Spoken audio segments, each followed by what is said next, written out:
ஏய் ஓட்டு ஸ்லிப் கொடுத்து விட்டா மட்டும் பத்தாது. ஓட்டு போட்டு வெளியே வரேன் பூரா நம்மளுக்கு போட்டுருக்கானாங்கிறத கன்ஃபார்ம் பண்ணிக்கங்க. சரிங்கண்ணே.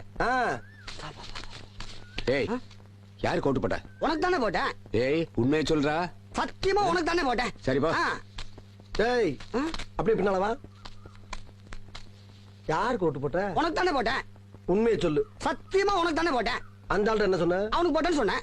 ஏன்ட்ட என்ன சொன்ன? உனக்கு போட்டேன்னு சொன்னேன். இதுல எதுல உண்மை? ரெண்டும் உண்மைதானே. என்னடா சொல்ற? அவர்கிட்ட வாங்கின காசுக்கு ஏணி சின்னத்துல ஒரு குத்து, உங்ககிட்ட வாங்கின காசுக்கு தென்னை மரம் சின்னத்துல ஒரு குத்து. ஆக மொத்தம் 2 குத்து. 2 குத்துனே. மூணாவது குத்து நான் குத்தவா? குத்துனே. உன் கையை தரோளமா குத்துனே. எல்லா கட்சிக்காரங்க காசு வாங்குறது, எல்லா கட்சிகளையும் போறது. பகை இல்லாம போறீங்க. ஓடா ஓடு. யோக்கிய நார பையில வளைச்சு வளைச்சு குத்திருக்கானயா. டேய் டேய் டேய் டேய் வாங்க. ஆமா நீ யாருக்கு ஓட்டு போட்ட? உன் சின்ன தென்னை மரத்துக்கு தானே போட்டிருக்கேன். உண்மையை சொல்றா. என் ஆத்தா சத்தியமா தென்னை மரத்துக்கு தானே போட்டேன். வேணாண்டா. அட என் பொண்டாடி சத்தியமா தென்னை மரத்துக்கு தானே போட்டேன். நான் ஏற்கனவே வந்து போயிருக்கேன்டா. அட என்னென்ன நீங்க, என் புள்ள சத்தியமா தென்னை மரத்துக்கு தானே போட்டேன். எனக்கு நம்பிக்கை இல்ல. நீ இப்படி நம்பிக்கை இல்லைன்னு சொல்லுவேன்னு தெரிஞ்சுதான் நான் ஓட்டு போட்ட சீட்டையே கையில கொண்டு வந்திருக்கேன். ஓட்டு போட்டு சீட்டியா? என்னென்ன இங்க பாருங்கண்ணே, தென்னை மரத்துல போட்டுக்கணா போட்டுக்கணா போட்டுக்கணா போட்டுக்கணா.